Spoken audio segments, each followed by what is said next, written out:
Le 25 août 1944, Paris finit de se libérer.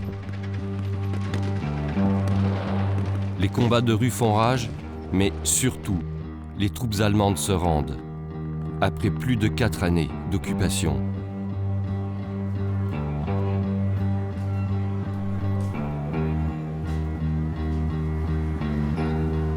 La population parisienne peut commencer à se réjouir.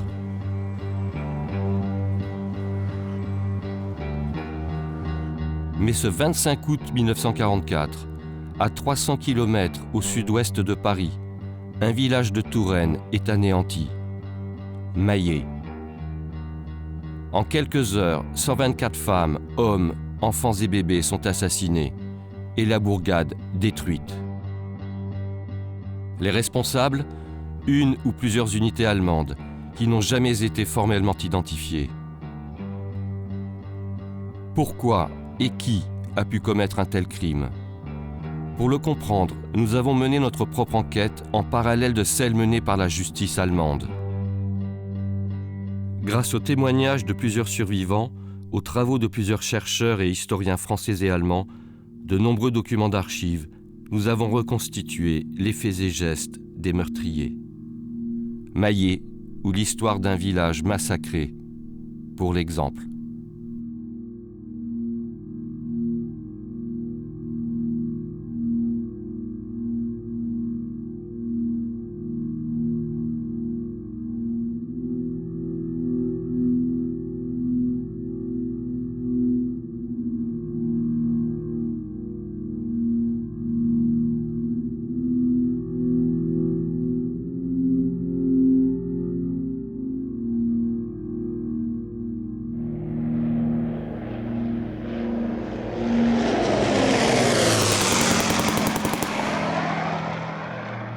En cette fin août 1944, le Troisième Reich est bombardé sans relâche par l'aviation alliée.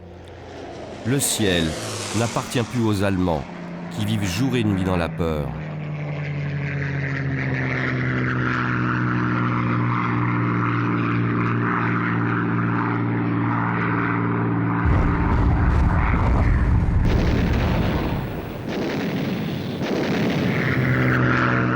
En France, les troupes nazies sont constamment matraquées.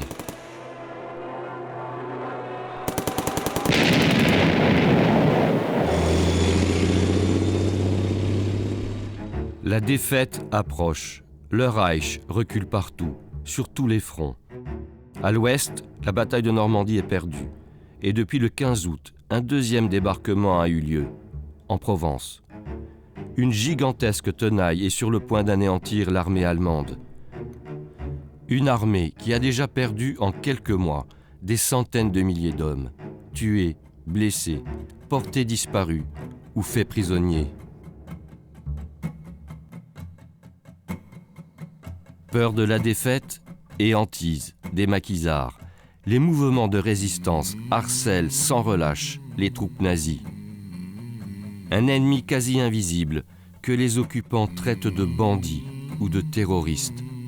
Un ennemi qui tend des embuscades, sabote les moyens de communication, les routes, les ponts et les voies ferrées.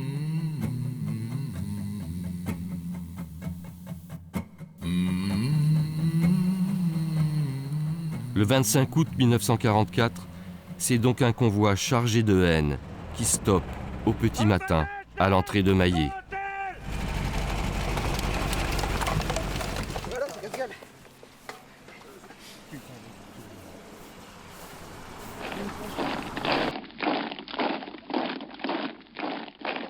Je vois la troupe d'Allemands qui passe, avec l'arme à l'épaule, devant la ferme, sans rien dire.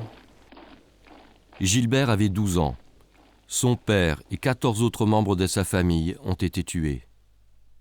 Mais mon père, qui était là dans la cour, ça l'a intrigué de voir cette troupe avec l'arme à l'épaule, au pas cadencé presque. Je gardais les vaches de l'autre côté de la route. Raymond avait 18 ans. Son père, sa mère, son frère, sa sœur et sa grand-mère ont été tués. Et à un moment donné, on a entendu des coups de feu. Et mon patron travaillait à proximité. Je lui ai dit, moi, je rentre les vaches parce que ça ne me plaît pas. Ces coups de feu qu'on attendait au loin. Donc, on a rentré les vaches, on les a nourries à l'étable. Et après, nous, on a bavardé, mais joyeusement, parce qu'on savait qu'il y avait du maquis dans la région. On a pensé que c'était le maquis qui se rencontrait avec les occupants du camp de Noâtre.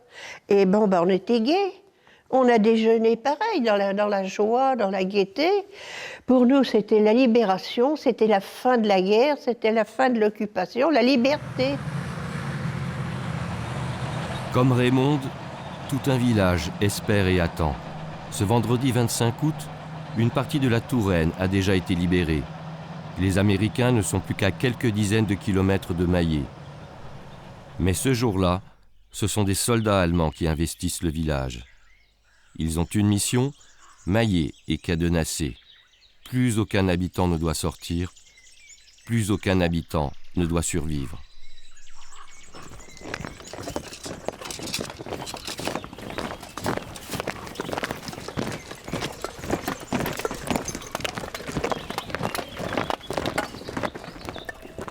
Mayet doit être détruit, à huis clos. Pourtant, cette opération aura des témoins. Revêtus de notre uniforme et conformément aux ordres de nos chefs, notre attention a été attirée par une épaisse colonne de fumée. Ceci est le premier extrait d'un étonnant document. Le jour même du massacre, des gendarmes consignent les premiers éléments du crime.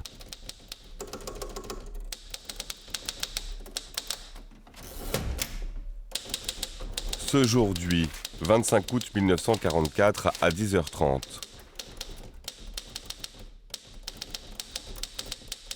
Nous avons constaté en arrivant auprès du bourg de Mayet que la plus grande partie de la localité était en flammes.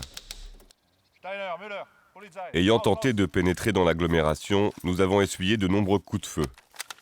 Des soldats allemands rencontrés sur notre passage se sont opposés à notre entrée dans le bourg et nous ont sommés de faire demi-tour. Réfugiés dans une ferme de la commune, nous avons contemplé à distance le sinistre. Les habitants paraissaient maintenus à l'intérieur. On comprenait aisément que les Allemands usaient de représailles sur ce bourg dont les habitants semblaient fusillés à tour de rôle et leurs maisons incendiées au fur et à mesure. Devant notre impuissance à secourir la population, nous avons regagné notre résidence et avons prévenu notre commandant de section et le chef d'escadron commandant la compagnie. J'entendais un ronflement épouvantable, un fracas aussi important. Alors ce ronflement, dans ma tête de gamin de 12 ans, je pensais que c'était les moteurs de voitures, de véhicules allemands, c'était la débâcle pour eux, et qu'il y a des voitures qui passaient. Mais en fait, je me suis rendu compte plus tard que c'était le feu qui ronflait. Le feu, ça, avec tous les tas de gerbes qui brûlaient, et les tas de paille qui brûlaient, ça faisait un bruit épouvantable, des tas de foin dans les greniers. Et puis le fracas, je pensais qu'il cassait tout, mais c'était les charpentes qui s'écrasaient. Et alors ma mère s'est risquée à regarder vers la porte extérieure et elle a senti la fumée. Oh, elle a dit on va étouffer, sortons d'ici. En sortant de la cave, en haut de la cave, j'ai un souvenir vague d'être resté quelque temps. Jean-Louis avait 5 ans. Son père et 14 autres membres de sa famille ont été tués. Quelques secondes peut-être, j'ai l'impression que c'était très long, mais je pense que ça durait peut-être 2-3 secondes. Parce que c'est là que j'ai découvert tout qui brûlait. Certains se terrent comme ils peuvent, d'autres tentent de s'échapper du bourg. Ils nous chassaient comme des lapins dans les rangs de topinambour pour qu'on sorte. Morissette avait 12 ans. Sa mère et ses 2 frères ont été tués. Il vous demande de sortir. Je ne sais pas si c'est sortir, si on peut appeler ça, nous demander de sortir. Ils criaient après nous.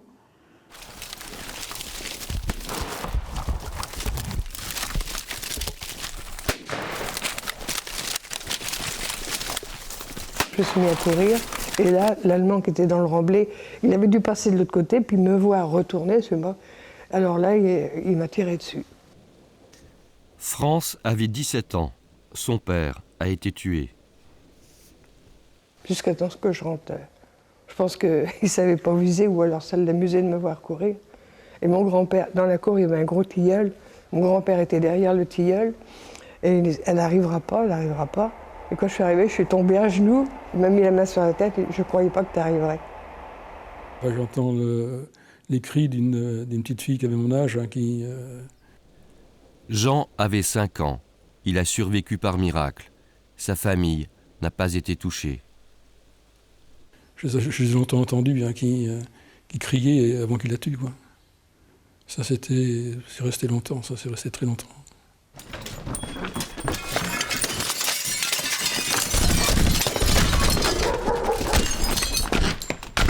C'est quelque chose de terrible là que j'ai entendu lorsque mon père et mon oncle ont été mitraillés. C'est quelque chose qui se passe en même temps que la douleur de celui qui succombe. Et là, c'était le père. Donc ça vous traverse complètement le corps, quoi, le cerveau. C'est quelque chose. C'est comme une brûlure intense. Il visait la tête. Mon petit frère, ils l'ont tué à la tête, le grand. Pierrot, là, qui avait 10 ans, ils l'ont tué, ils l'ont tiré à la tête. Et c'est là que j'ai vu maman. Maman tomber avec mon petit frère. Et mon petit frère, donc, lui, je vous dis, il avait sa gorge tranchée. Et maman, elle avait un trou à l'épaule. Et elle saignait beaucoup. Bon. Et c'est là qu'elle m'a demandé où étaient mes petits frères. Et puis moi, je lui ai dit, ils sont là. Mais il n'y avait pas Pierrot. Parce que Pierrot, je ne l'ai pas vu. Lui, il n'est pas sorti le temps que j'étais là, moi. Il est sorti qu'après. Et ils l'ont tué pas loin de maman. Hein. Il a voulu rejoindre, aller dans les rangs, et ils l'ont tué pas loin. Ça a dû se suivre, puisque tous ceux qui sont sortis de l'abri, ils ont été tués pratiquement tous au même moment, quoi. En fin de matinée, les Allemands évacuent le village. Assassinat, pillage, incendie, la troupe a fini son travail.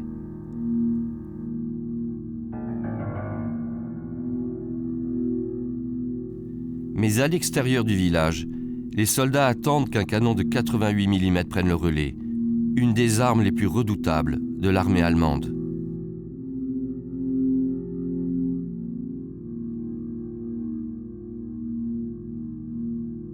Alors la pièce de canon, elle se trouvait ici, là. Serge avait 10 ans. Ses parents, son frère et ses 2 sœurs ont été tués. Alors vous voyez, elle surplombait le village. Le village est là. C'est pratiquement une des parties les plus hautes de la commune. Je sais que ça durait un bon moment. 2 heures à peu près, je ne me rappelle pas exactement. Dans l'après-midi, 80 obus s'abattent sur la commune. Quand on est parti, moi je me suis retournée, j'ai regardé Maillé. C'était affreux. Un ciel qui était tout rouge, des grandes flammes qui montaient vers le ciel. Des bruits de tôle, des bruits de pierre. Et là, je me suis dit, Maillé, on ne reverra pas. Les troupes allemandes interdisent tout accès à Maillé jusqu'au lendemain, notamment à ceux qui veulent porter secours à la population. Dès le lendemain, le 26 août, les gendarmes reprennent leurs investigations.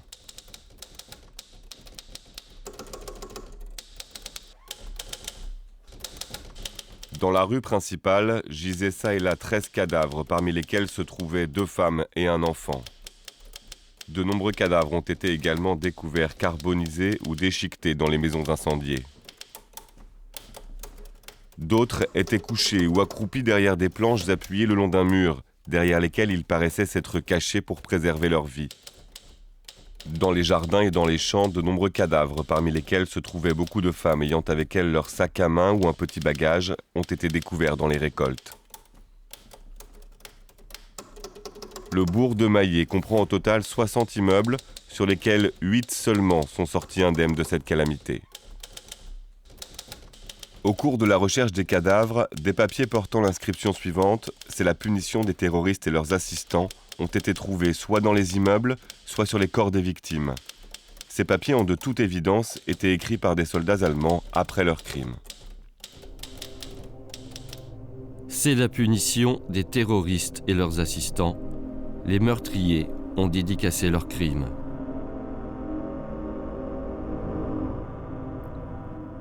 Ce 26 août 1944, il ne reste rien du village de Maillé, comme en témoigne ce film amateur, réalisé peu de temps après le massacre.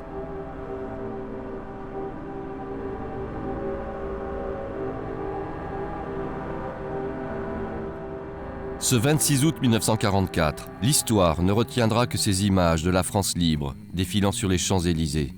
Paris est libéré.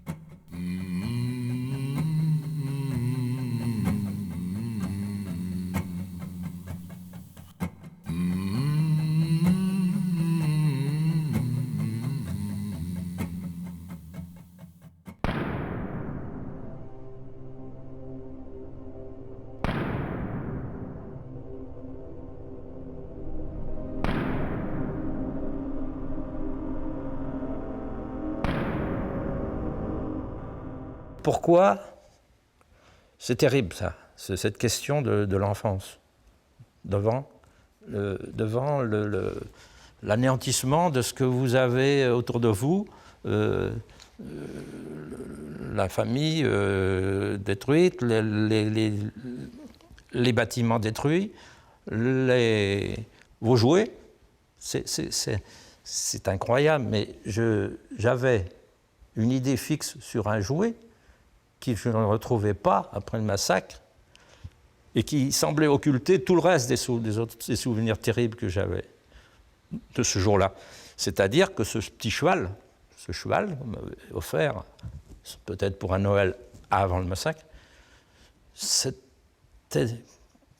pas normal. Pourquoi on me l'avait détruit, ce cheval? Pourquoi on me l'avait fait disparaître, ce cheval? Pourquoi? Non mais c'était toute l'enfance, vous voyez, le sentiment de l'enfant qui perd son idéal et qui est détruit. Mais pourquoi?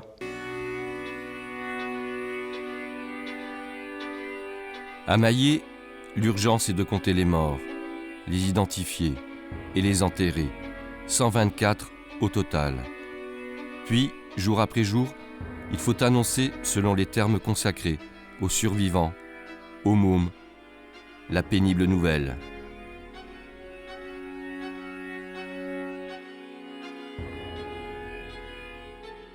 Je me rendais bien compte qu'il y avait quelque chose de vraiment terrible, mais j'avais toujours un peu d'espoir. Je disais, quand même, c'est pas possible. Je me disais ça à moi, puis j'en parlais pas à personne. Je parlais pas du tout. Et un dimanche matin, 15 jours, oui, juste 15 jours après, j'ai voulu revenir. Puis c'est là qu'ils m'ont dit qu'il n'y avait plus personne. Mais je suis revenu quand même, mon oncle m'a accompagné, il m'a expliqué ce qui s'était passé, quoi. Mes parents, toute ma famille avait été massacrée. Et puis j'ai vu qu'il n'y avait plus personne, il n'y avait plus rien. Ce que je me souviens, c'est que je suis retrouvée dans la maison où habitait ma grand-mère, maison qui était brûlée, et que dans l'herbe par terre, j'ai retrouvé une boucle d'oreille de ma mère, avec du sang, des cheveux. Je pense que ma mère a dû souffrir avant de partir. Certainement. Et ça, cette boucle d'oreille que j'ai trouvée, je vois toujours en train de me baisser, de ramasser cette boucle d'oreille. Quelques jours après le massacre, Tours et sa région sont enfin libérés. À l'instar de ce qui se passe partout en France, l'heure est à l'allégresse et au règlement de compte.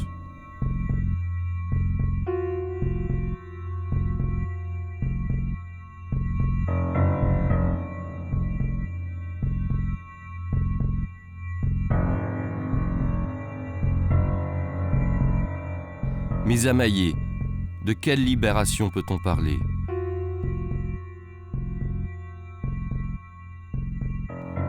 En septembre 1944, un enquêteur se rend officiellement dans le village, mandaté par le service de recherche des criminels de guerre ennemis, mis en place par la France libre. Il s'agit d'André Rochard, alias Janssen, dans la Résistance.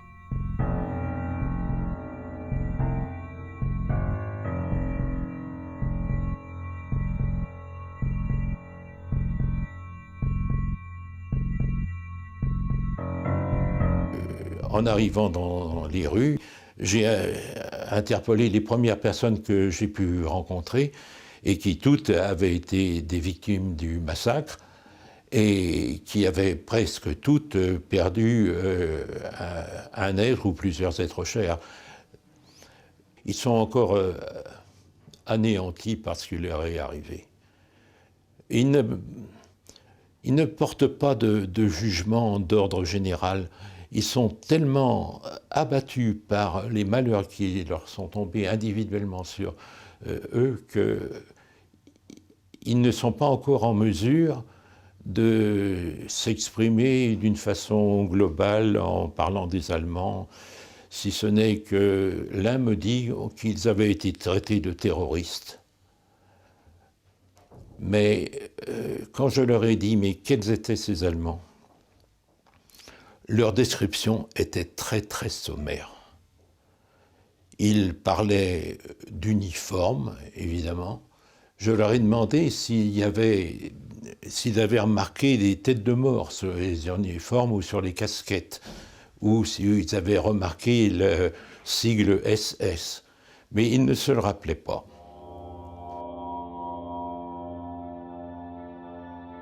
Alors pourquoi Maillé a-t-il subi un tel acharnement? Qui sont les responsables de ce crime? Nous ne croyons pas à la violence aveugle ou gratuite.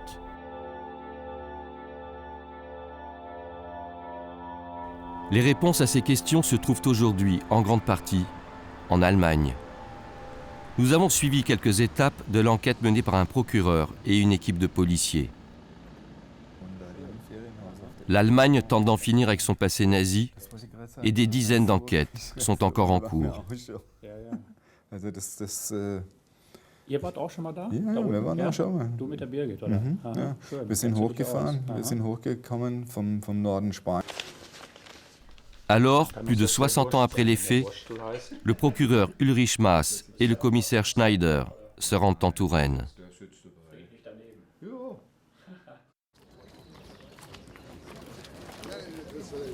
Le 19 juillet 2008, le village essuie une tempête médiatique. Les presses nationales et internationales ne veulent pas rater cet événement devant un parterre de survivants du massacre, devant leurs familles. Le procureur allemand annonce officiellement qu'une enquête a été ouverte depuis plusieurs années sur ce crime de guerre. 64 ans après, va-t-on enfin connaître la vérité sur le massacre de Maillé? 124 habitants de cette commune d'Indre-et-Loire avaient été tués par des soldats nazis. Des enquêteurs allemands sont sur place pour reprendre les investigations et sortir de l'oubli cette page de l'histoire. Quelle unité a perpétré ce massacre? La réponse viendra peut-être de ce procureur allemand venu enquêter sur les lieux. Outre-Rhin, ces crimes sont imprescriptibles. D'un côté, c'est un devoir judiciaire de faire cette enquête, mais c'est aussi un devoir moral, parce que ce massacre est l'un des pires commis en France. Ce qui faisait mal, c'est d'entendre la voix. Ils ont un timbre de voix. Oh là là là là là. Quand il a commencé à parler en allemand, les 2 premiers mots, je vous assure, et il y a quelqu'un d'autre, ça lui a fait aussi, j'ai eu un frisson. Ça n'a pas duré, c'était fugitif, mais j'ai eu un frisson. Les objectifs de la justice allemande? Trouver les responsables de cette tuerie et leur intenter un procès pour ainsi réparer l'oubli et l'injustice dont ont été victimes Maillé et ses survivants. En ce mois de juillet 2008, les enquêteurs allemands ont interrogé les survivants du massacre, effectué des relevés topographiques, photographié quelques munitions et armes retrouvées à l'époque.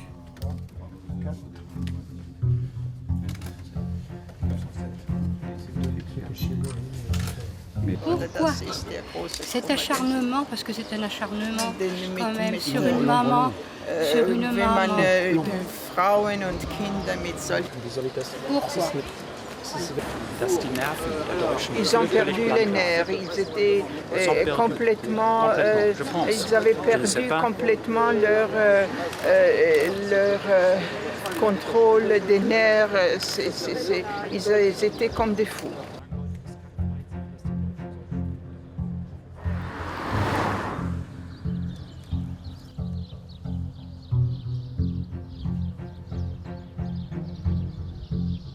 Pourquoi et qui? Comment questionner le passé, sans trace visible du carnage, hormis ces quelques impacts d'obus sur les contre-marches du café-épicerie du village?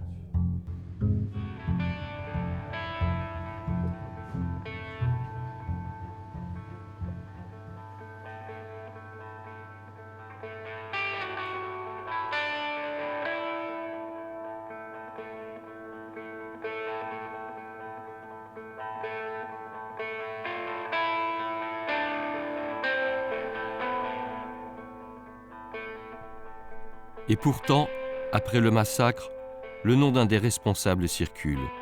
Il apparaît dans le rapport d'enquête établi par les gendarmes.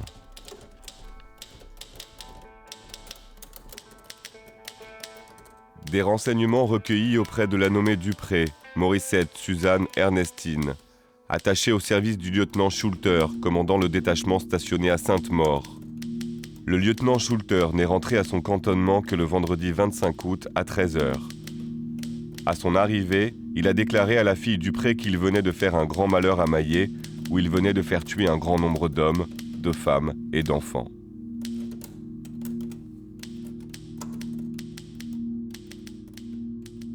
Qui est ce lieutenant Schulter? De lui, nous ne disposons que d'une seule photo et de quelques informations. En réalité, Schulter se nomme Gustav Schluter. En août 1944, il commande une unité d'un régiment de sécurité. Un de ces régiments de la Wehrmacht, chargé de faire la police et de sécuriser les mouvements des troupes allemandes. En cette fin août 1944, l'officier Schluter est aux abois. En pleine débâcle, le Reich doit évacuer ses troupes vers l'est. Et dans le secteur de Schluter, une voie ferrée stratégique est devenue vitale. La ligne Bordeaux-Paris.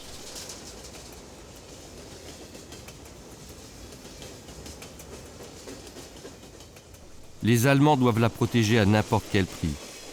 Depuis des semaines, cette voie ferrée est régulièrement sabotée par les résistants. Des sabotages commis toujours au pied du même village, à Maillé. Cet élément est capital, il explique en partie ce qui va se passer. On revenait le soir tard et il y avait on y passait au long de la ligne de chemin de fer.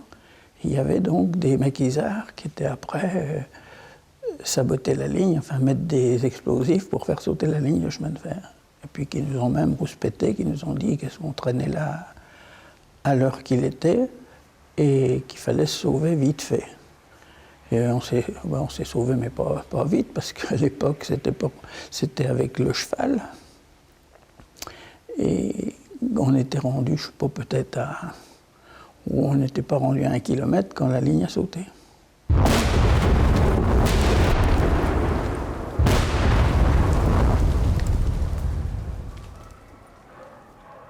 Papa disait quand même toujours que c'était la ligne de chemin de fer là, qui faisait sauter la voie tout le temps. Les cheminots, disons, qui étaient là, qui avaient fait beaucoup de mal parce qu'ils faisaient sauter toujours la voie à Maillé, au même endroit. Alors que les Allemands, aurait fallu qu'ils la fassent sauter, mais un petit peu plus loin, ou avant, ou après, mais pas à Maillé, toujours à Maillé. Alors papa, ça, je sais que papa, ça l'inquiétait. Il disait toujours, oh là là là là là là, ils vont nous amener plus de mal que de bien. Il y avait les jeunes STO, là, tout à fait métés, qui exprimaient leurs sentiments patriotiques, si vous voulez, mais très ouvertement, sans prendre de précautions, etc. Les gens voulaient faire un feu de joie pour le départ des Allemands du camp de Nouâtre. Tout ça, ça se disait haut et fort. Et les Allemands n'étaient pas fous parce qu'ils avaient des informateurs, hein, ils savaient très bien ce qui se passait à Maillé. Et moi j'étais surpris qu'il n'y ait pas eu de réaction avant, c'est-à-dire que personne n'était arrêté dans la Maillé avant. Donc ils prévoyaient certainement de faire quelque chose. Le 24 août, la veille du carnage, un autre événement majeur se produit. En fin de journée, des soldats allemands patrouillent aux alentours de Maillé. Venus récupérer des armes dans une ferme, des résistants repèrent la patrouille et tentent une embuscade.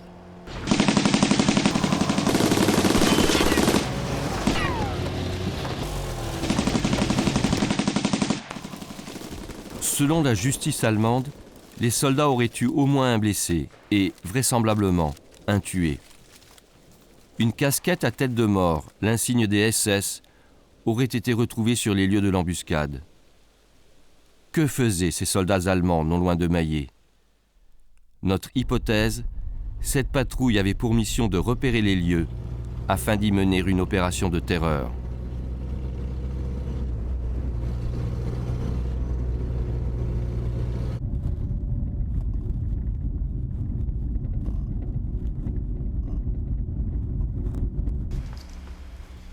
Le massacre de Maillé a bel et bien été prémédité.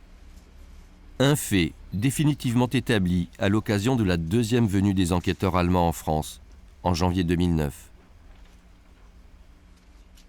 Je considérais auparavant que le cas était similaire à d'autres exactions commises, que les ordres venaient là aussi de très haut, du quartier général du Führer, peut-être même d'Hitler en personne. C'est une probabilité quand on a affaire à de tels massacres. Nous sommes relativement certains que cette intervention devait être exécutée d'après les ordres généraux concernant les actions militaires en France. Nous considérons désormais comme un acquis que Schluter est l'officier qui a donné l'ordre sur place. Le lieutenant Schluter peut-il être considéré comme le seul responsable? Difficile à croire. Schluter est un exécutant. Il en a référé à sa hiérarchie. Un autre officier est donc impliqué, et c'est lui le commanditaire de l'opération Maillé.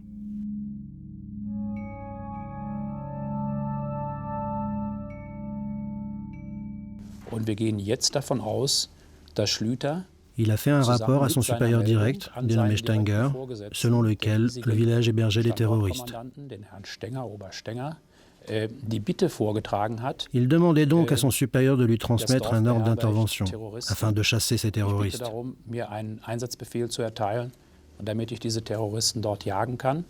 Stenger lui a répondu « Faites-le donc, faites-le ».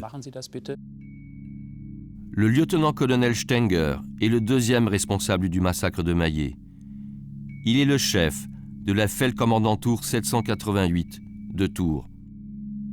Nous n'avons jamais pu trouver une photo de cet officier supérieur. Mais nous savons qu'il est excédé par la situation, parce qu'il sait pour les sabotages incessants dans toute la région, parce qu'il sait que des commandos alliés opèrent de concert avec les maquis, parce qu'il sait que l'armée allemande est battue.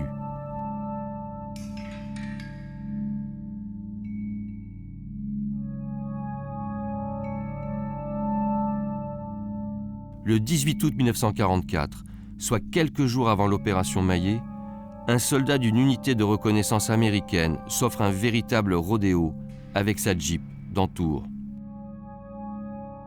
Harry Alexander tue même un soldat allemand, puis il disparaît. La résistance l'a récupéré.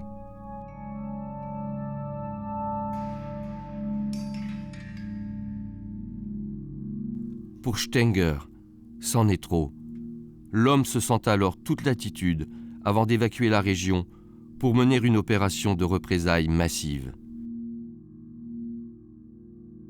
Comme l'atteste ce document, établi 3 jours après l'anéantissement de Maillé, le préfet vient protester auprès du colonel Stenger. Un autre fonctionnaire français assiste à l'entretien, puis rédige ce rapport. Note sur l'entrevue qui a eu lieu le lundi 28 août 1944 à 9h entre M. Mussot, préfet d'Indre-et-Loire, et le lieutenant-colonel Stenger. le lieutenant-colonel Stenger a exprimé à monsieur le préfet toutes ses condoléances pour les malheureuses victimes du massacre commis à Maillé. Il a assuré qu'il réprouvait de la façon la plus vive la conduite inavouable du lieutenant, dont la mission consistait à assurer la circulation des troupes allemandes. Stenger ment, mais dans tout mensonge, on trouve une part de vérité. Enfin, il a ajouté que l'officier coupable prétend avoir agi avec son accord, qu'il avait, dès qu'il avait eu connaissance des actes sanglants de Maillé, vainement essayé d'intervenir par téléphone, mais que les fils téléphoniques ayant été coupés par des mains terroristes, il n'avait pu atteindre son subordonné.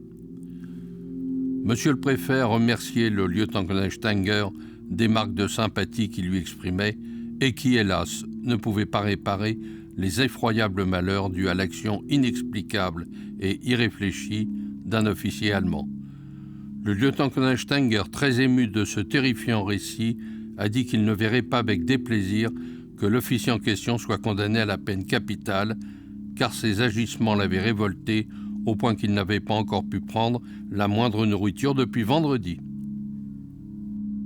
Les propos tenus par Stenger sont d'un cynisme absolu. Les autorités allemandes voulaient la peau de Maillé. Pour les nazis, l'addition des problèmes est simple. Les sabotages de la voie ferrée, une embuscade, la protection impérative de la voie Bordeaux-Paris. Tout cela conduit à une opération de terreur maximum.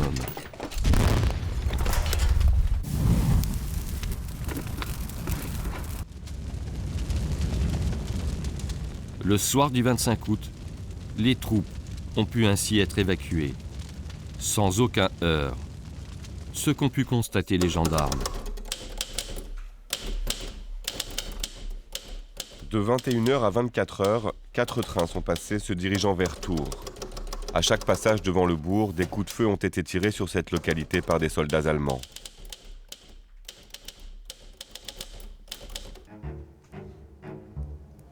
Pour la justice allemande, si la question « Pourquoi Maillé ?» est évidente, la question « Qui est responsable du massacre ?» reste à résoudre. Après avoir identifié les commanditaires de ce crime, il faut maintenant déterminer quelle unité l'a accompli. En janvier 2009, les enquêteurs allemands espèrent tirer profit de cette découverte. Un fonds d'archives unique en France, voire en Europe, vient d'être exhumé. Des dizaines de kilos de documents dérobés par la résistance quelques jours avant le départ des Allemands de Tours ont refait surface. On y trouve les dossiers de la Wehrmacht et du SD, le service de sécurité et de renseignement de l'ordre SS, communément surnommé Gestapo. Ces dossiers contiennent les noms de leurs agents, leurs états de service et les relations du SD de Tours avec d'autres Gestapo de la région.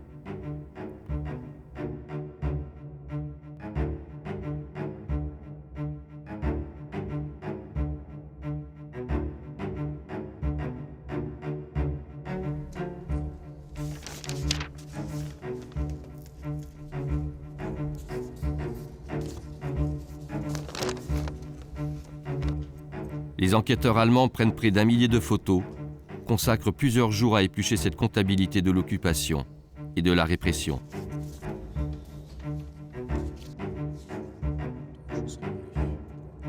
Also ganz grob gesagt, können wir einige Puzzleteile zu unserem großen Puzzle hinzufügen. En somme, on peut dire que nous sommes parvenus à ajouter quelques pièces manquantes à notre grand puzzle. Nous avons découvert d'autres rapports de police.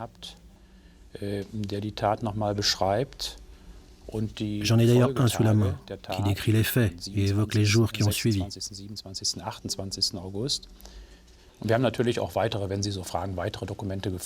Nous avons évidemment découvert d'autres documents, des ordres.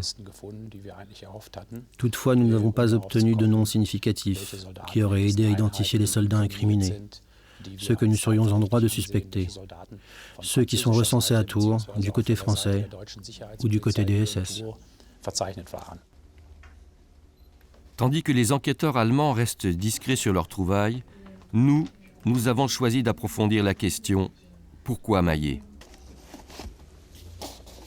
Notre intérêt s'est particulièrement porté sur une autre partie essentielle du fond, celle qui concerne les collabos. On y trouve les noms et matricules des gestapistes français et de leurs informateurs, leurs rémunérations, les dénonciations, les rafles, exactions et déportations. Le prix de la collaboration.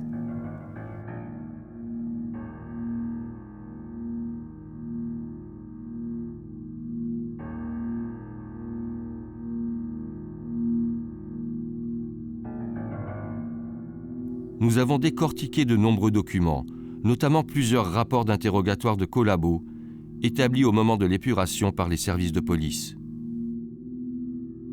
Et nous avons découvert cette histoire, une clé de plus pour comprendre ce qui s'est passé à Maillé.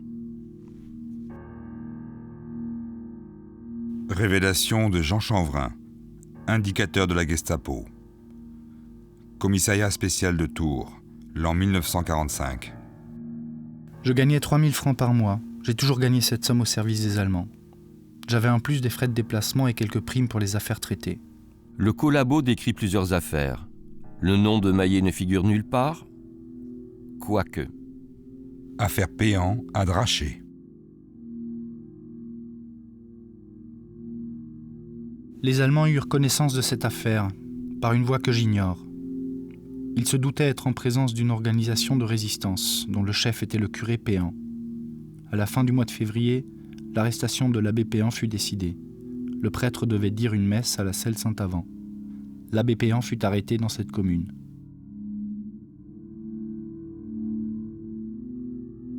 L'affaire Péan, une des plus importantes affaires traitées par le SD de Tours en 1944. Pendant l'occupation, l'abbé Péan avait en charge les paroisses de 3 villages très proches.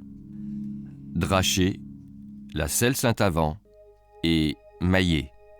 Maillé, qui n'est jamais cité dans les dépositions de plusieurs collabos. En pleine épuration, autant ne pas citer ce nom, ne pas être mêlé à un tel crime. Henri Péan était un des principaux chefs de la résistance dans l'Indre-et-Loire et la région touraine.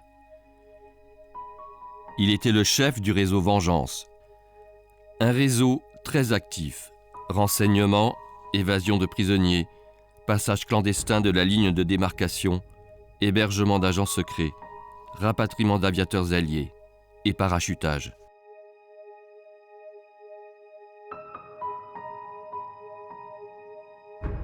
On estime aujourd'hui qu'il a secouru au moins 2000 personnes. De lui, il n'existe que quelques photos. L'une d'entre elles le montre en compagnie d'un aviateur canadien, Jean Sans Souci, dont l'avion avait été abattu et qui a été protégé, notamment, par le réseau de l'abbé Péan.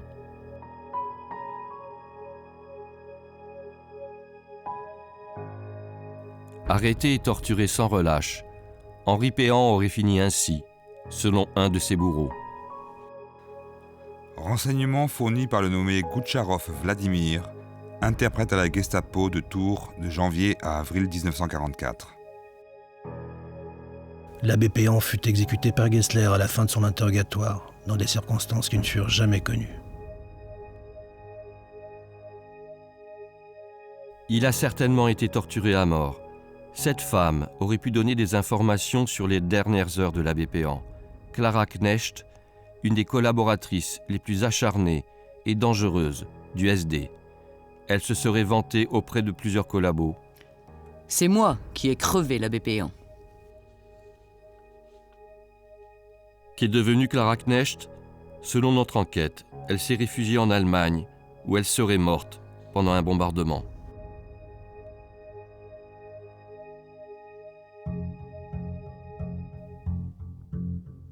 Dans les semaines qui suivent l'arrestation, puis la mise à mort de l'abbé Péan, de nombreux membres de son réseau sont arrêtés par les SS et leurs agents français. En février 1944, 6 mois avant le massacre, Maillé est repéré par le SD comme un nid de guêpes, un repère de terroristes dans le vocabulaire de la Gestapo, autrement dit, une cible potentielle. le 25 août 1944, la cible est atteinte.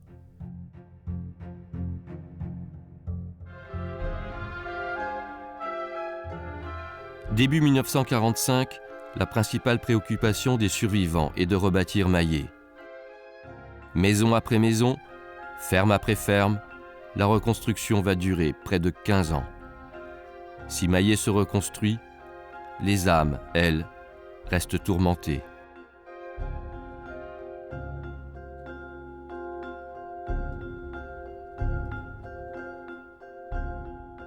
Je sortais de l'école, je me dis traverser des ruines, des murs noirs, des cendres. On a l'impression que ça sentait la cendre partout encore. On marche dans la rue, là où il y a peut-être encore le sang de ceux qui ont été abattus dans la rue. Quand il pleuvait, on voyait des taches brunes qui remontaient sur la route. Des taches où il y avait eu des morts.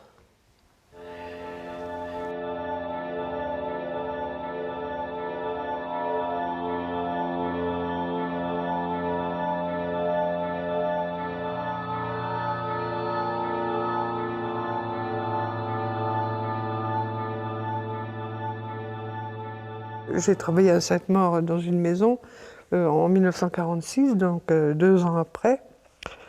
Et il y avait un grand escalier en pierre qui montait dans les chambres en haut. Et ma chambre était sur le palier. Et la nuit, je me réveillais en sueur, j'entendais des bruits de bottes dans l'escalier. Ça, 2 ans après. Ça, pourquoi à cette époque-là, je ne sais pas, mais c'est souvent. 2 fois la semaine, ça m'arrivait d'entendre des bruits de bottes. Je me réveillais, j'étais en sueur et j'avais entendu des bruits de bottes. La nuit et tout, je criais, je voyais toujours. Je ne pouvais pas ouvrir une porte. Je ne pouvais pas ouvrir une porte, il y avait toujours un fusil derrière. Je voulais l'ouvrir et puis je ne l'ouvrais pas, je reculais. Mais ça durait longtemps. Alors ça m'a longtemps, je dis c'est de ma faute, si mon père est venu, il est venu me chercher, il s'est fait tuer. Si j'avais écouté que je ne serais pas venu, il ne serait pas fait tuer. Et ça m'a poursuivi très longtemps. Et je peux vous dire que depuis le massacre, je suis obligée d'avoir une lumière dans la chambre pour dormir, parce que le noir me fait peur.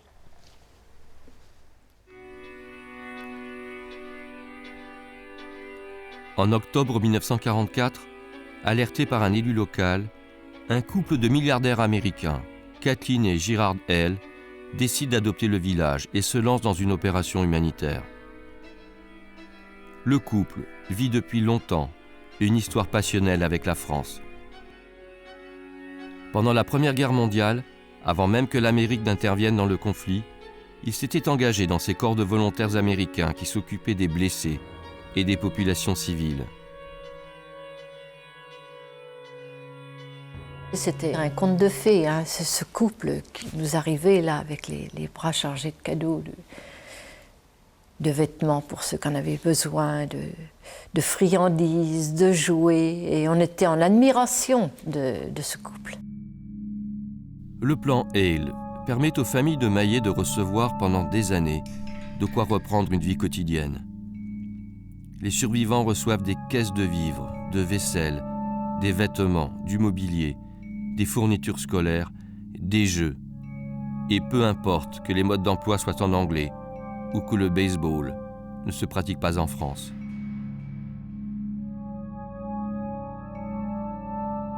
Moi, je conserve précieusement les jouets, les objets que j'ai pu recevoir à ce moment-là.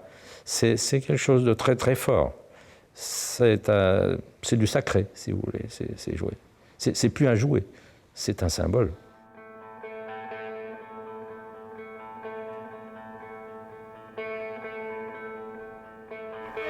Car si ces 81 garçons et filles qui ont vécu le drame de Maillé sont aujourd'hui à Paris, s'ils visitent pour la première fois la capitale de leur pays, ils le doivent à ces 2 Américains au grand cœur qui ont adopté leur village et payé de leur argent sa reconstruction. Monsieur et Madame Girard B. Hale de Santa Barbara, USA. Un train exprès pour nous, qui nous emmène à Paris, des cars qui nous attendaient, puis après qu'on a visité plein de choses à Paris. Et C'était incroyable, personne. Je suis sûr que dans les 80, il n'y en avait pas un seul qui était allé à Paris. On avait l'impression d'être reconnus là. C'était vraiment quelque chose qui nous marquait.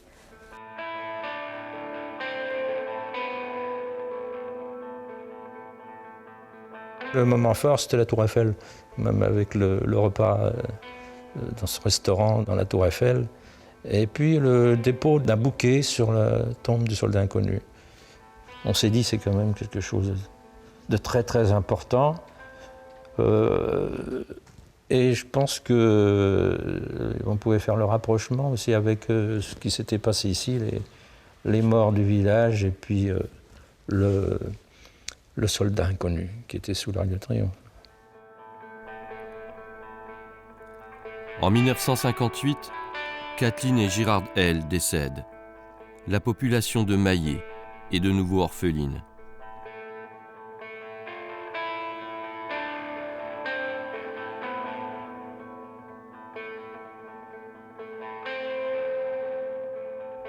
Peu à peu, la vie reprend. Fiançailles, mariage, naissance, baptême, anniversaire rythment les décennies. Pourtant, les cauchemars restent étouffés, sous une chape de silence. J'étais bloquée là et puis non, pas possible. Et tous pareil. On n'en parlait pas. On n'en parlait pas. On se regardait, non, on ne parlait pas. Je pense que c'est tellement horrible que peut-être qu'on avait peur de ne pas être cru, peut-être que...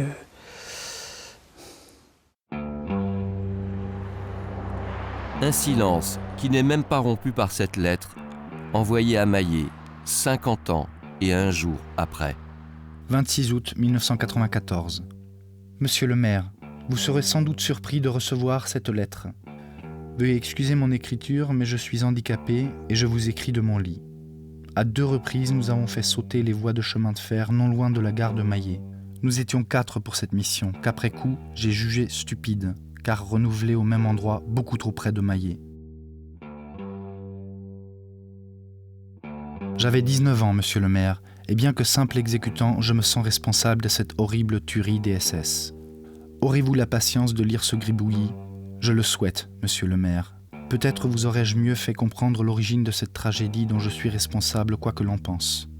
Pour terminer, j'ajoute que nous avons assisté de loin à cette tuerie. Nos moyens en armement étaient dérisoires comparés à ceux des SS.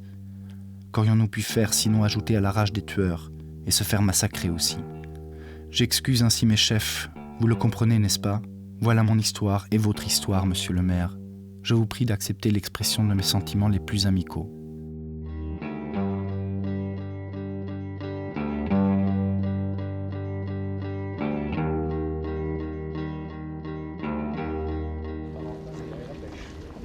Un demi-siècle après, c'est un ancien maquisard qui s'estime totalement coupable.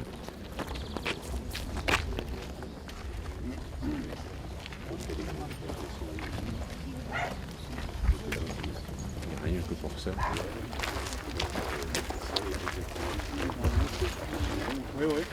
Et pourtant, dans l'immédiate après-guerre, Maillé figurait parmi les milliers de lieux de crimes nazis listés au procès de Nuremberg. Le procès intenté aux criminels de guerre au tribunal militaire international de Nuremberg.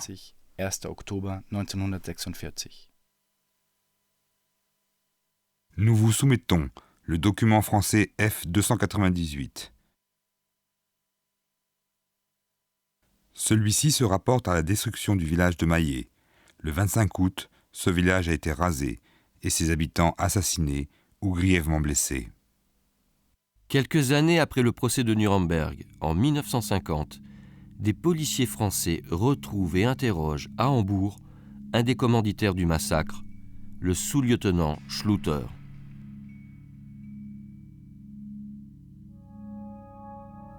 Évidemment, Gustave Schluter nie les faits, et il déclare notamment aux policiers français qu'il était en poste à des centaines de kilomètres de Maillé. Il affirme aussi qu'il ne sait rien de cette histoire. Immédiatement après son interrogatoire, Schluter disparaît. il n'a jamais été retrouvé. Nous savons juste qu'il est décédé dans sa propre ville en 1965, à Hambourg. En 1952, Schluter est condamné à mort par contumace par le tribunal militaire de Bordeaux. Le procès a lieu à huis clos. Aucun accusé ni famille de victime ne sont présents. La population de Maillé n'apprendra la tenue de ce pseudo-procès que bien des années après. Quant au commanditaire du massacre, le lieutenant-colonel Stenger, il serait décédé en 1977, sans avoir, semble-t-il, jamais été inquiété.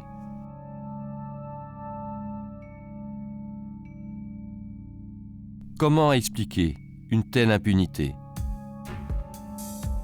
Dès l'après-guerre, le monde entre dans la guerre froide. Les Alliés ne sont vraiment plus alliés. Dans la recherche des criminels nazis, Américains, Britanniques, Soviétiques et Français ne coopèrent plus vraiment. Pire, les anciens alliés vont même jusqu'à protéger d'anciens nazis. Entre la France et la République fédérale allemande, l'heure est également à la réconciliation et au début de la construction européenne. Et côté allemand, on met même un frein à l'épuration des nazis. On enquête, un peu, mais on n'extrade pas.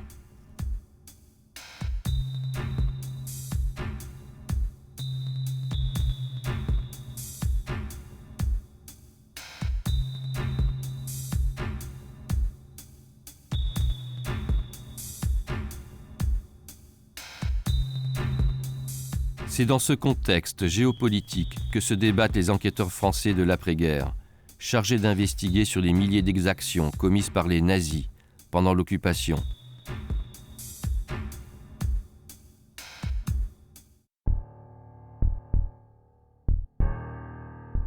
Notamment sur celles perpétrées au printemps et à l'été 1944. Lorsque les troupes allemandes et leurs auxiliaires français battent en retraite, ils laissent derrière eux d'innombrables lieux de supplice, encore aujourd'hui méconnus ou oubliés.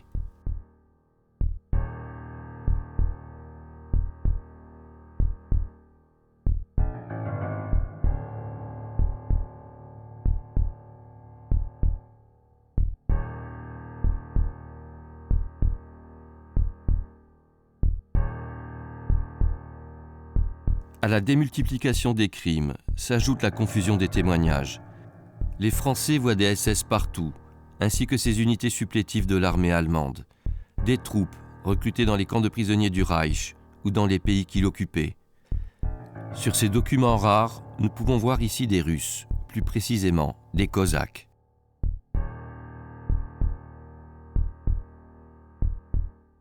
Là, on trouve même l'incroyable, des Indiens.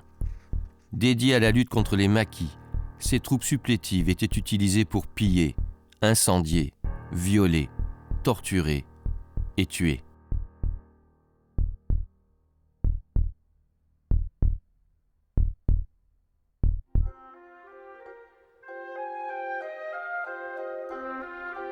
Après la fin de la guerre, selon plusieurs historiens, 12 à 15 000 Allemands et collaborateurs étaient recherchés pour leurs crimes commis sur des Français.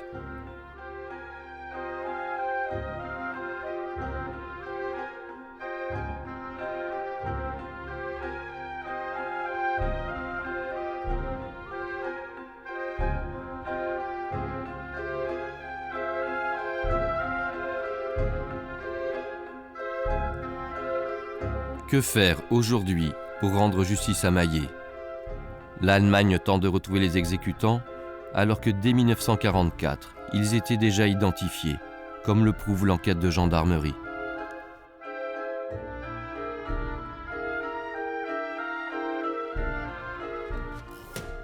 Des renseignements recueillis auprès de la nommée Dupré, Morissette Suzanne Ernestine, attachée au service du lieutenant Schulter. Il résulte que cet officier se serait entendu très tard dans la soirée du 24 avec un Feldwebel, commandant une formation de SS venant de Châtellerault, et seraient tous deux, avec la dite formation, partis en direction de Maillé. Deswegen sind wir auch jetzt durch diese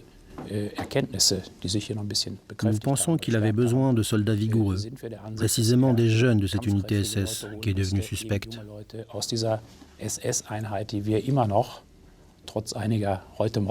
Nous pensons que cette unité agit sous les ordres de cet officier.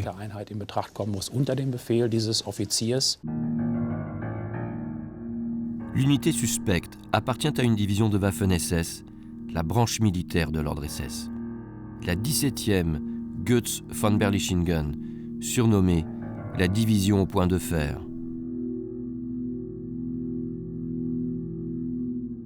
Une division formée en France à l'automne 1943, composée d'Allemands, d'Autrichiens, de nombreux soldats issus des minorités germaniques d'Europe centrale et d'Alsaciens lorrains, incorporés de force.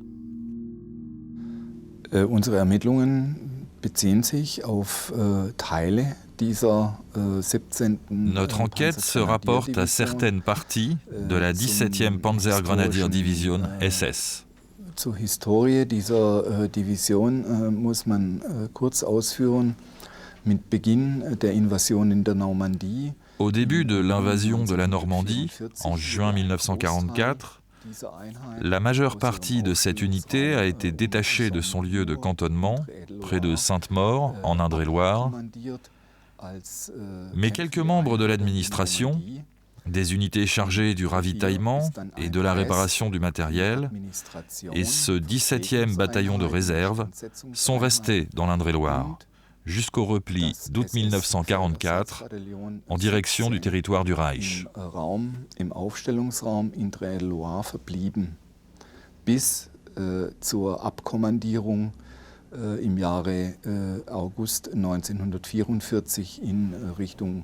Nous avons également pris connaissance du fait que ce bataillon de réserve était mobilisé dans des actions de lutte contre les partisans à ce moment-là, lorsque le massacre de Maillet s'est déroulé. Insofern wäre schon auch davon auszugehen, dass das Feldersatzbataillon. Alors nous avons acquis la quasi-certitude que ce bataillon de réserve a participé à l'intervention. Pas l'ensemble du bataillon, mais une section, une compagnie, bien que nous n'en ayons pas de preuves irréfutables.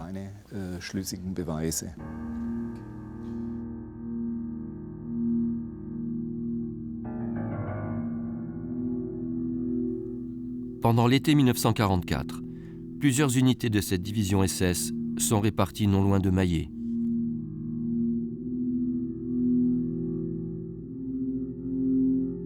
Lors de notre enquête, un habitant de la région nous a fourni cette information. Des Waffen-SS de la Goetz von Berlichingen étaient cantonnés dans ce château, situé à une vingtaine de kilomètres de Maillet. Ils ont laissé derrière eux les preuves de leur présence. Les SS de l'unité suspecte participent à de nombreuses opérations contre les résistants. Comme à Ingrande, près de Maillet, le 23 août, 7 résistants sont exécutés par les SS. L'un d'entre eux se nommait Erwin Kreutzer. Il avait 18 ans. Un Lorrain incorporé de force et déserteur de la division Goetz von Berlichingen.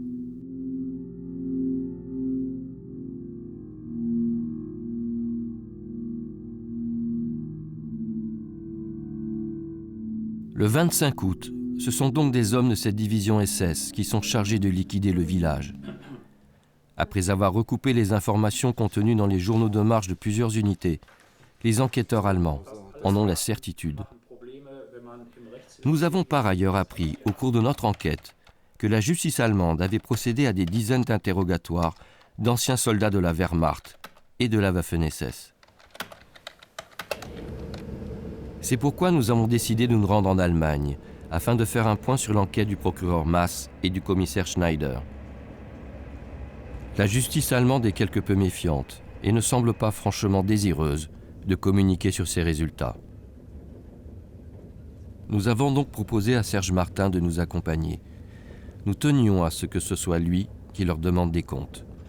Serge part en Allemagne avec dans son bagage les 124 morts qui hantent son village.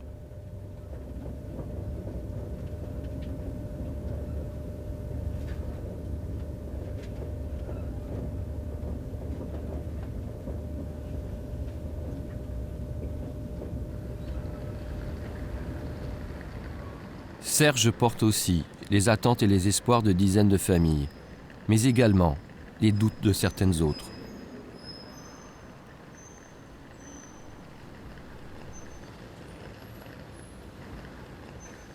Ça fait du bien de pouvoir en parler. Parce que c'est pas maintenant qu'il aurait fallu que ça arrive. Il aurait fallu que ça arrive il y a 40 ans, quoi. C'est long, quoi, depuis qu'on arrive au 65e anniversaire et que c'est encore pas fini. Mais enfin, on apprécierait de savoir qui a fait ce massacre et le pourquoi. Enfin, pour ce qui me concerne, moi, je trouve que c'est courageux pour l'Allemagne, pour cette justice allemande qui veut quand même aussi savoir.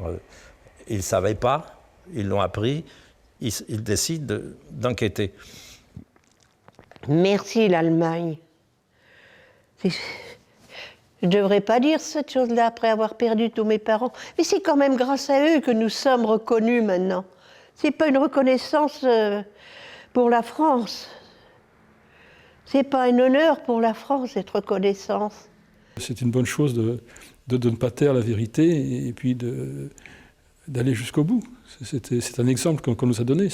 Moi, j'étais très, très, très satisfait de ce qu'a fait le procureur Masse, c'est sûr.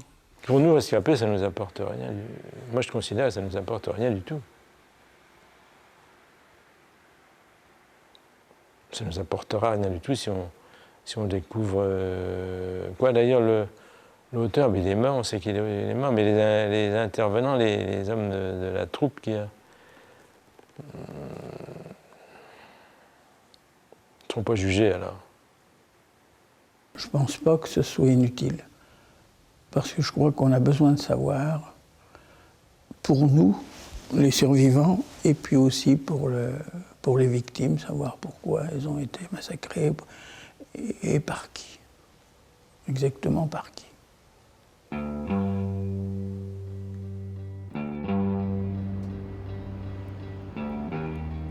Le rendez-vous a été fixé dans un endroit très protégé.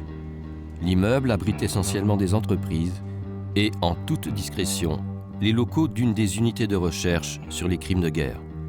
Pendant plus d'1 heure, Serge et notre équipe ont droit à des explications.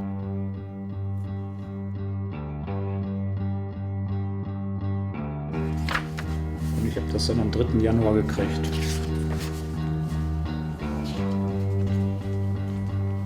Das ist eine Leihgabe des Deutschen Roten Kreuzes, und zwar ist das die Vermisstenbildliste vermisster Soldaten. Les unités impliquées dans le massacre sont identifiées. Une centaine d'hommes appartenant à un régiment de sécurité de la Wehrmacht, mais surtout une soixantaine, peut-être 80, appartenant au bataillon de réserve de la 17e division de Waffen-SS, la Götz von Berlichingen.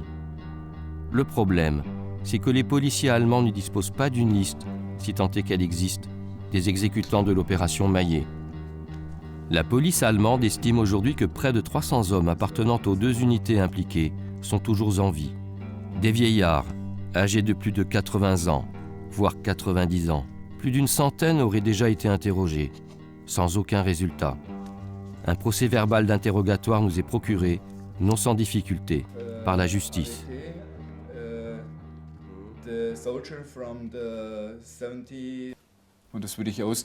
Bon, je vais l'imprimer et leur donner, je l'ai dit.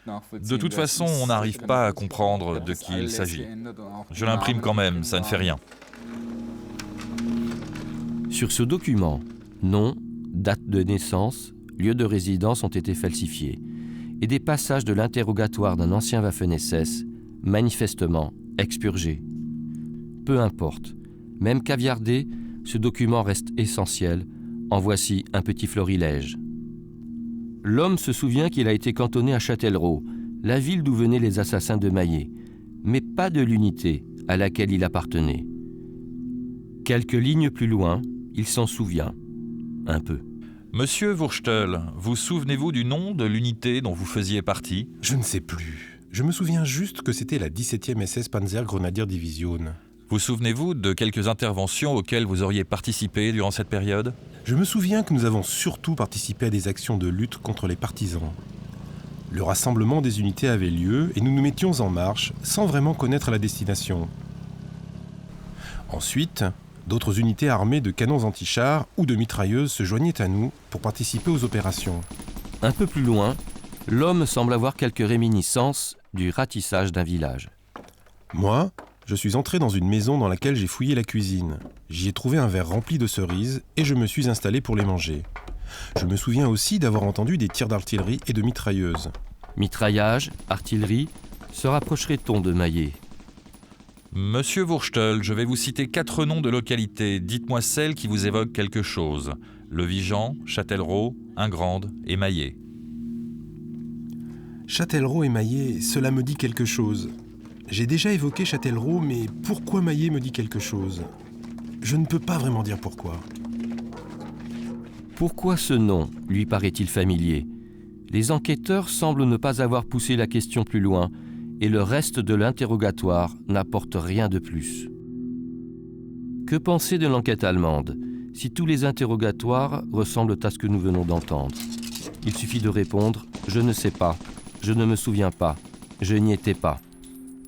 Difficile d'enquêter sur ce passé, nous l'avons bien compris en tentant nous-mêmes de contacter des vétérans de la division Goetz von Berlichingen. Pendant 2 ans, nos tentatives sont restées infructueuses, jusqu'au jour où un historien a permis à notre équipe d'établir le contact avec le responsable de l'association des anciens de cette division SS. Ah, okay. Ja, so ist besser. Geht's da besser? Ja, bitte. Gut. Kein Problem. Ich wollte wissen, mit welchem Alter Sie zur Götz von Berlichingen gekommen sind, weil damals die Soldaten von der Einheit waren ja sehr jung, ne? Da war ich noch keine 19, ja. Also 18 Jahre alt. Ja. Au téléphone, il nous affirme qu'il est presque content. Son intention, dissiper les suspicions pesant sur son ancienne division. Wunderbar. Da werde ich Sie so bald wie möglich auf dem Laufenden halten. Ja, bitte, weil es ist... Quelques semaines plus tard, nous nous rendons de nouveau en Allemagne. Très vite, la rencontre avec l'ancien sous-officier SS tourne mal. Cäsar! Wenn jemand was in der Hand Nein. Sitzen! Mach Sitz! Du sollst sitzen! Hörst du? Pas question d'être filmé, d'être enregistré, sous menace de poursuites judiciaires. Nous avons une demi-heure pour prendre des notes et décamper. Nous avons quand même posé le pied, filmé et enregistré. Vous n'allez peut-être pas nous comprendre, mais ça fait 40 ans que nous nous battons pour la vérité. Nous sommes méfiants maintenant, vous savez. Les journalistes, pour nous, c'est pire que le diable, parce qu'ils détournent consciencieusement nos propos. C'est terrible.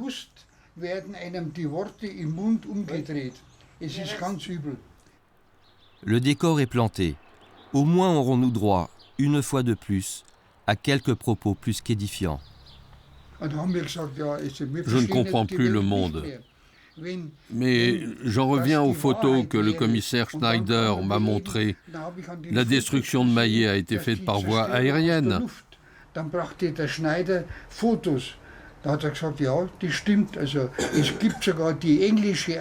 C'est cette unité d'alliés dont on connaît le numéro qui a fait l'attaque aérienne de Maillé.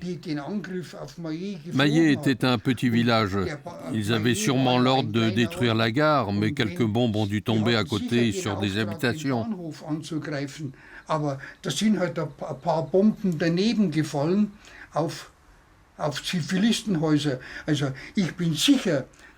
Je suis sûr que c'est à cause de cette attaque aérienne qu'il y a eu tous ces morts. J'ai rencontré à Maillé plusieurs personnes qui étaient des enfants à l'époque, qui ont vu leurs parents tués devant eux. Et ce n'étaient pas des bombes qui tombaient, c'est leurs parents étaient tués, poursuivis par des soldats allemands. Sagt aber, dass er dort Leute interviewt hat, die damals Kinder waren. Und die schon in Maillé waren, als das alles passiert ist. Und die eben bezeugt haben, dass zum Beispiel die Mutter oder der Vater vor ihnen erschossen worden ist. Und die sich über die Felder die über die Felder geflohen sind. Mais ça n'est pas vrai, ça ne tient pas la route. Des propos dans la droite ligne du négationnisme, sans compter les moments où il se contredit. Exemple, quand il évoque un des donneurs d'ordre du massacre, le sous-lieutenant Schluter. Vous savez comment ça se passe. Et à la guerre, il faut se représenter la scène. Schluter arrive avec sa compagnie, ou ce qu'il avait à sa disposition. Il a perdu 2 ou 3 hommes. Évidemment, les Allemands n'y sont pas allés en bonne disposition. Et en plus, les habitants ont refusé de s'expliquer, de dire la vérité. Alors il y a une altercation qui a dégénéré en fusillade.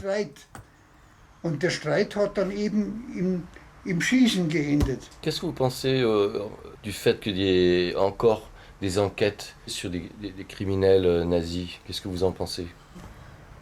Les représentants de notre justice sont des imbéciles.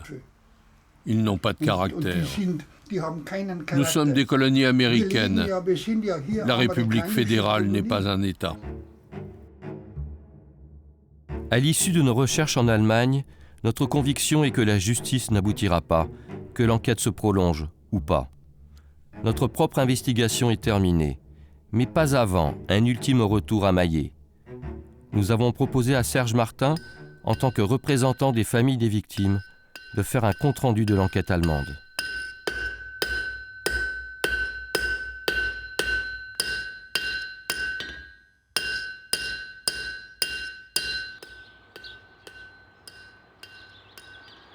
Les enquêteurs allemands actuellement sont affirmatifs. A priori, celui qui a donné l'ordre de représailles est bel et bien un certain Stenger. Le sous-lieutenant Schulter était bien impliqué également dans cette opération. Les enquêteurs allemands disposent aujourd'hui des listes de soldats appartenant aux 2 unités identifiées comme responsables du massacre de nos familles. On nous a montré des visages de soldats, ceux-là ils sont disparus, mais enfin quand même, on les a vus. Et moi je me demandais si parmi eux il n'y en avait pas un qui était venu à Mayet, même qu'il soit disparu. Et ça m'a marqué ça par contre. Nous avons proposé à l'assistance de regarder une série de planches photos. Des documents obtenus auprès de la justice allemande, extraits d'une énorme documentation établie par la Croix-Rouge.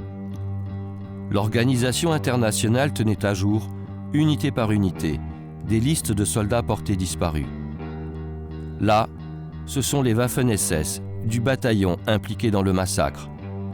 Parmi eux, certains y ont peut-être participé.